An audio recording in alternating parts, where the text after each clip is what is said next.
ज़लज़ला ज़मीन के अंदर हरकत की वजह से ज़मीन का अचानक हिलना है। जज़ाकल्लाह। Assalamualaikum warahmatullahi wabarakatuh.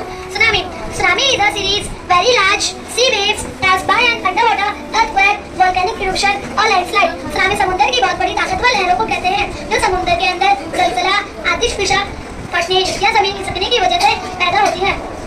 जज़ाकल्लाह। Assalamualaikum. Untimely rain is rain that falls at the wrong time of the season and